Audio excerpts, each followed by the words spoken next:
ഇന്ന് തന്നെ സബ്സ്ക്രൈബ് ചെയ്യൂ, നിങ്ങളുടെ പ്രിയപ്പെട്ട ഷോസ് കാണൂ. ചുമ്മാതല്ല കുട്ടന് മുറിവ് പറ്റിയത്.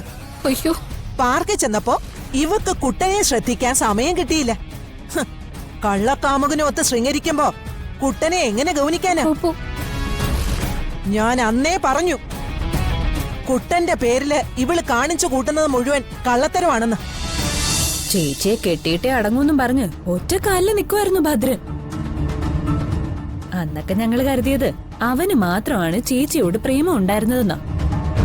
പക്ഷെ ഈ ഫോട്ടോ കണ്ടപ്പോഴല്ലേ മനസ്സിലായത് ചേച്ചിക്ക് അവനോട് കടുത്ത പ്രേമാണെന്ന്. ചേച്ചി ഇത്രയ്ക്ക് തരം താഴ്ന്നൊരു പെണ്ണാണെന്ന് ഞാൻ അറിഞ്ഞില്ല. ചേച്ചിയെ കുറിച്ച് ആലോചിക്കുമ്പോ തന്നെ നാണക്കേട് തോന്നുന്നു എനിക്ക്. ഭദ്രനും ചേച്ചിയും തമ്മില് ഈ തരത്തിലൊരു അതിരുവിട്ട ബന്ധമാണുള്ളതെന്ന് അറിഞ്ഞിരുന്നെങ്കിൽ ഏത് വിധേനെ ആയിരുന്നാലും സിദ്ധുവേട്ടനും ചേച്ചിയും തമ്മിലുള്ള കല്യാണം ഞാൻ മുടക്കിയേനെ. ഇവരുടെ ഈ ബന്ധത്തെക്കുറിച്ച് ആ ഗോപികയ്ക്ക് എന്തായാലും അറിയാതിരിക്കില്ല. ദേവികേച്ചിയുടെ എല്ലാ കാര്യങ്ങളും അവൾക്കും അറിയാം. എന്നിട്ടും അവള് പോലും മനസാക്ഷി കാണിച്ചില്ലല്ലോ. ഈ കല്യാണം മുടക്കിയില്ലല്ലോ. കല്യാണം മുടക്കിയാൽ ഈ കുടുംബത്തിൽ നിന്നും അവൾ കണ്ണുവച്ചിരിക്കുന്ന പണം അവക്ക് കിട്ടില്ലല്ലോ. ഇവിടെ നല്ലാതെ ഇത്രയധികം പണം വേറെ എവിടെ നിന്ന് കിട്ടുമേ? മായ പറഞ്ഞതാ ശരി. ഇതെല്ലാം പണത്തിനു നടത്തുന്ന തട്ടിപ്പ് നാടകമാ. ഈ നാടകത്തിന് തിരശ്ശീല ഇടാവുന്നതേ ഉള്ളൂ. പക്ഷേ അതിന് മഹിയേട്ടനും ജാനകിയേട്ടത്തെയും വിചാരിക്കണം. അവരൊക്കെ എങ്ങനെ വിചാരിക്കും? അവരുടെ കണ്ണുകള് ദേവിക മോടിക്കെട്ടിയിരിക്കല്ലേ അല്ലേ? നമുക്കിതെല്ലാം പരസ്പരം പറഞ്ഞിരിക്കാന്നേ ഉള്ളൂ. ദേവികയ്ക്കെതിരെ ആർക്കും ഒന്നും ചെയ്യാൻ സാധിക്കില്ല. അവൾ ഈ വീട്ടിൽ താമസിച്ചുകൊണ്ട് തന്നെ ഈ വീട്ടിലുള്ള പണവും സ്വത്തും മുഴുവനും സ്വന്തമാക്കും. എന്നിട്ട് നമ്മളെല്ലാവരെയും ഇവിടുന്ന് അവൾ അടിച്ചിറക്കും. ഇല്ലെങ്കി അമ്മ കണ്ടോ.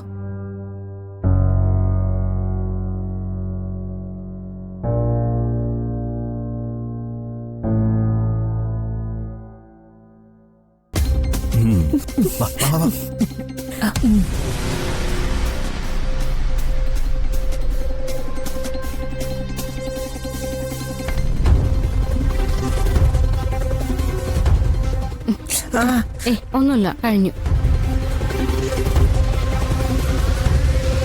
എന്നമ്മ പോയി കിടന്നോ, ചെല്ല്.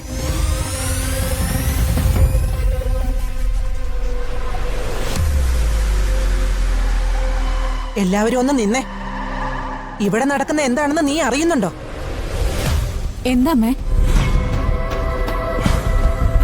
ദേ നോക്ക്, നിന്റെ പ്രിയപ്പെട്ട മരുമകള് കാട്ടിക്കുട്ടിയിരിക്കുന്ന ചെയ്തികള് കണ്ടോ? ശരിക്ക് കണ്ടോ?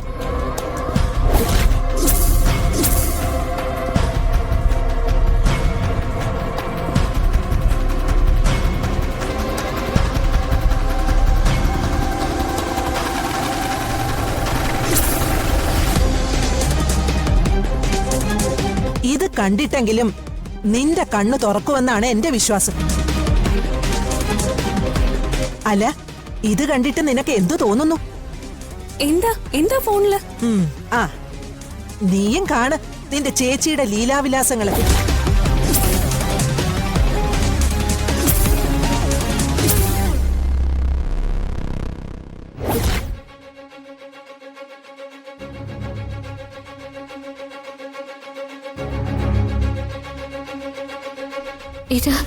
ഇതെങ്ങനെ? ഇതിലെന്തോ കള്ളക്കളിയുണ്ട്. എന്തോ ഒരു ചതി നടന്നിട്ടുണ്ട്.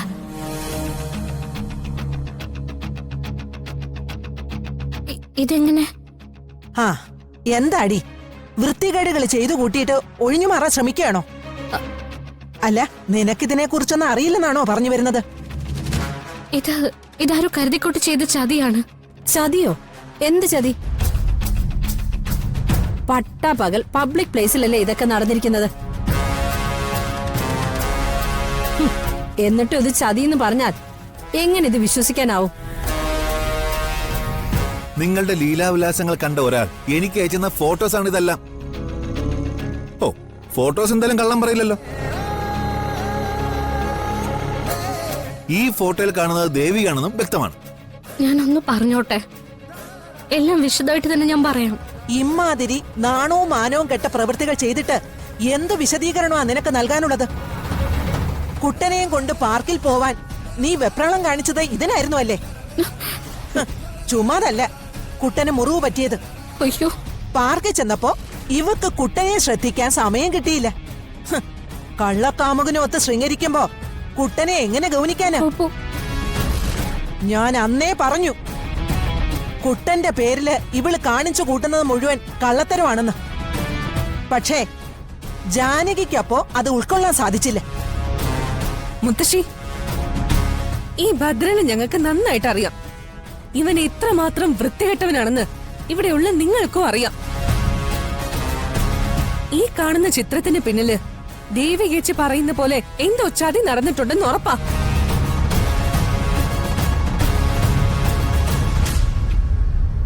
ഇത് ഭദ്രനും അവന്റെ ആൾക്കാരും കൂടി ചേച്ചിയെ അപമാനിക്കാൻ വേണ്ടി, ചേച്ചിയുടെ കുടുംബ ജീവിതം തകർക്കാൻ വേണ്ടി നടത്തുന്ന ഒരു ശ്രമം മാത്രമാണ്. ആരൊക്കെ ചേച്ചിയെ അവിശ്വസിച്ചാലും എനിക്ക് എന്റെ ചേച്ചിയെ നല്ല വിശ്വാസമാണ്. ഗോപികെ, നീ ഇവക്ക് വേണ്ടി വക്കാലത്ത് പിടിക്കാൻ വരണ്ട. അല്ലെങ്കിലും നീ നിന്റെ ചേച്ചിയെ ന്യായീകരിച്ചല്ലേ സംസാരിക്കൂ. അമ്മേ, അമ്മ ഒന്ന് നിർത്തുന്നുണ്ടോ? ജാനകി, നീ എനിക്ക് നേരെ ശബ്ദം ഉയർത്തുന്നോ? എന്റെ നാവ് കൂട്ടിക്കെട്ടാൻ ശ്രമിക്കുകയാണോ? എന്നെ അനുസരിപ്പിക്കാൻ ശ്രമിക്കണ്ട നീ. ദേ, ഞാനാണ് നിന്റെ അമ്മായിയമ്മ, അല്ലാതെ നീയല്ല എന്റെ അമ്മായിയമ്മ. ഞാൻ പറയുന്നത് ജാനകി കേൾക്കണം. ചില ചിത്രങ്ങളും കഥകളും കൊണ്ട് ഒരു തീരുമാനത്തിൽ എത്തരുതമ്മേ. എനിക്ക് അതേ പറയാനുള്ളൂ.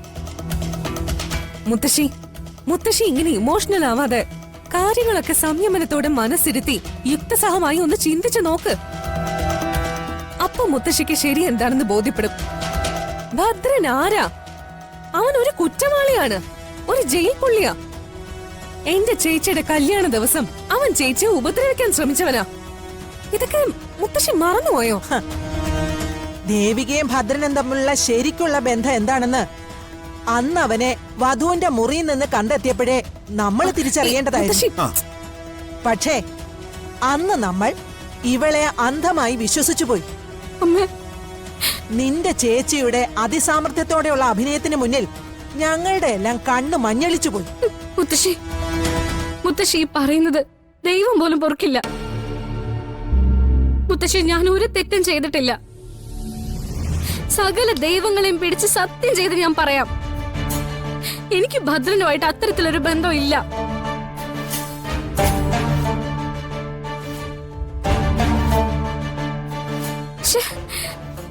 ഇത് പറയാൻ പോലും എനിക്ക് അറപ്പാവുന്നു. മോളെ,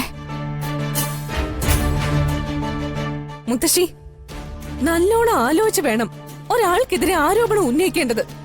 ഗോപികെ, കുറച്ചു നേരമായിട്ട് ഞാൻ ശ്രദ്ധിക്കുന്നു. മുത്തശ്ശിയോട് തർക്കുത്തരം പറയുന്നോ? അതിനുള്ള ധൈര്യം നിനക്ക് എവിടെ നിന്ന് കിട്ടി? ഞാൻ പറഞ്ഞാൽ എന്താ തെറ്റ്? എല്ലാരും ഒന്ന് നിർത്തുവോ?